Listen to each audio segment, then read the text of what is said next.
Isang umaga sa pagpasok ni Rene, meron siyang nakasabay sa TV. Magandang babae at kaakit-akit, isang babaeng kolehiyala.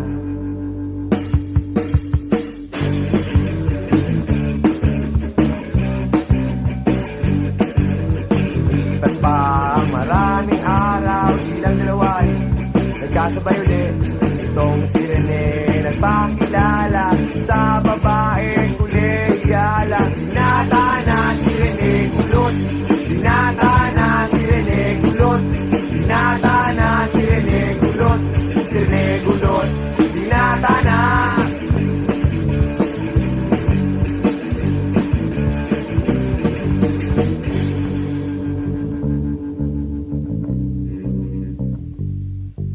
Mabilis silang na-develop, parang Kodak, wala pang 1 week. Itong si Rene, happy, feeling niya ay nasa heaven.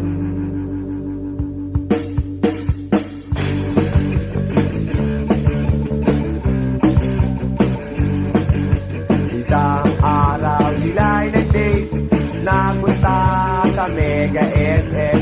Kumain sa restaurant, exclusive na restaurant. Binata na si Rene kulot, binata na si Rene kulot, binata na si Rene kulot, si Rene kulot, binata na.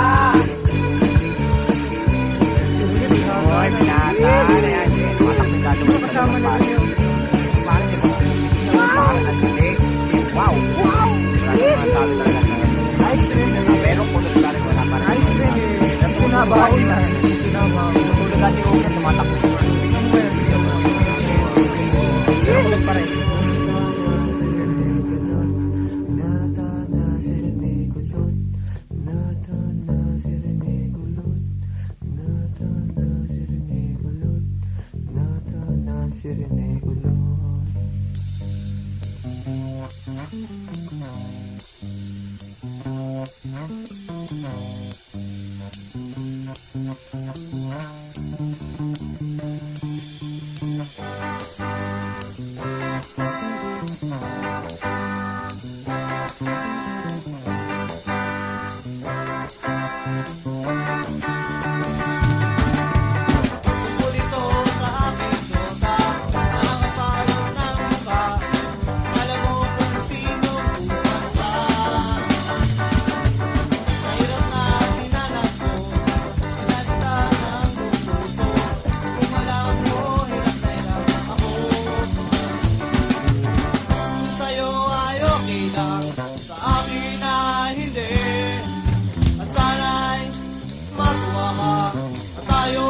Wala na, ako'y sumaya.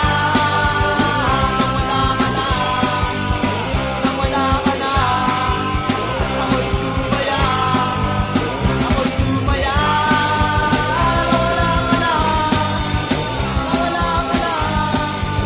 ako'y sumaya.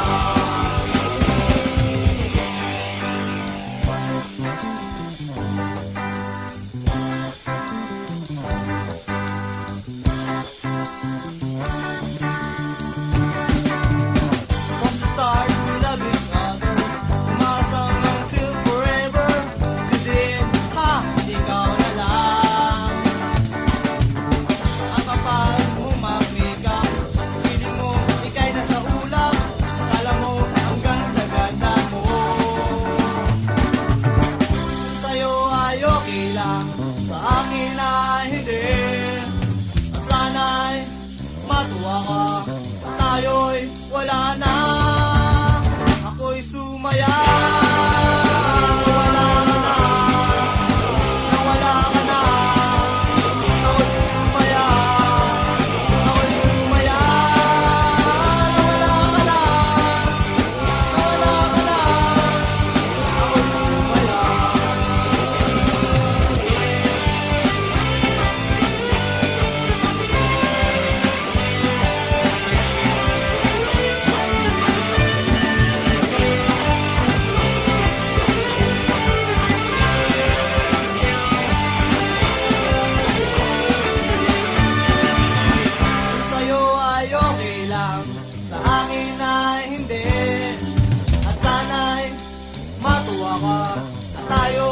wala na.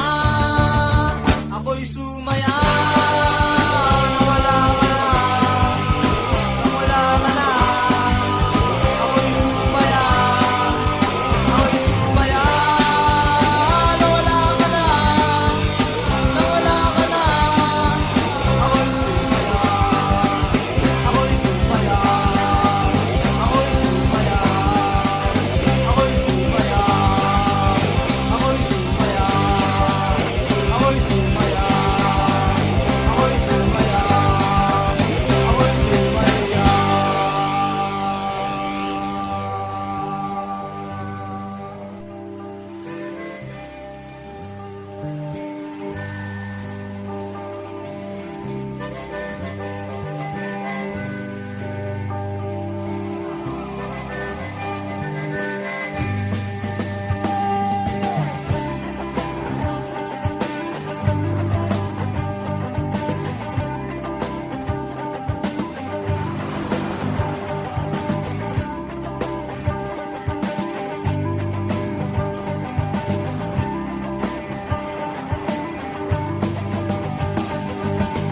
Matagal na rin tayong nagsama, maraming pinagdaanan at pinag-usapan. Sabay-sabay tayong nangarap, butas ng karayon ating minusutan. Matagal na rin tayong nagplano, maraming pinagastusan at pinagpaguran. Sabay-sabay tayo nagtamayan, butas ng busa ating pinagpatian. Bakit di ka umaon? Bakit di ka makaahon? Nalalanta na yung mga tao. Bakit di ka pa bumangon?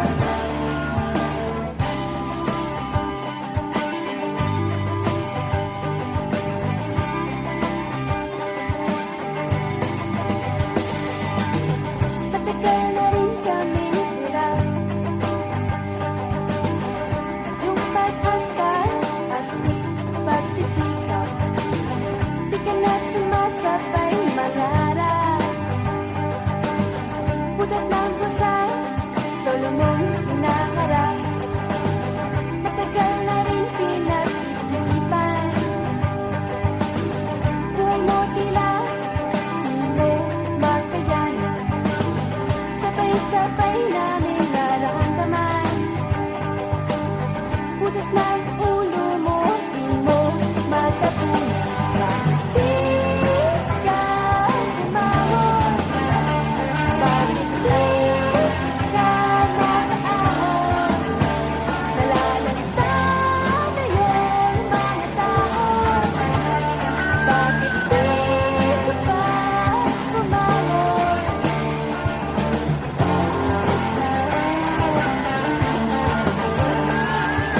Bakit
sa ganong klaseng lugar. Medyo kinakabahan pa ko noon.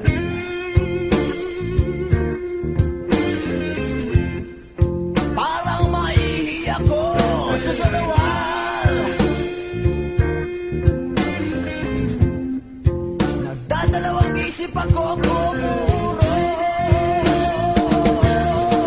Pero dahil naman baka tuktuhin nila akong bakla.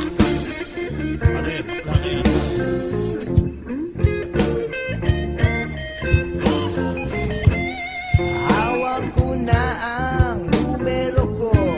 Okay na yung 16. Bahala na. Gusto ko nga, 18. At pumasok na ako sa loob ng kwarto. Lumuwa ang aking mga mata.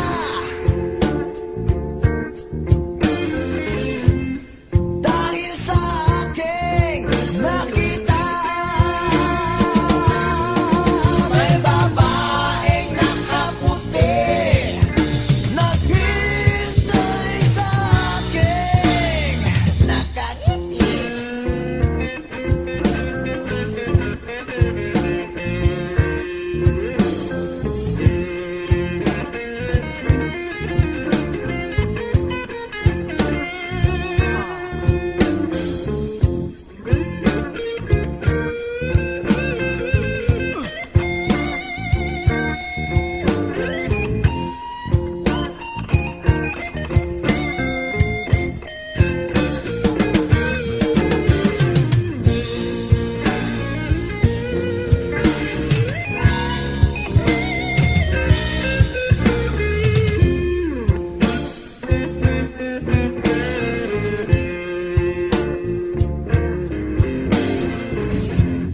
Ito na ang pinakahihintay.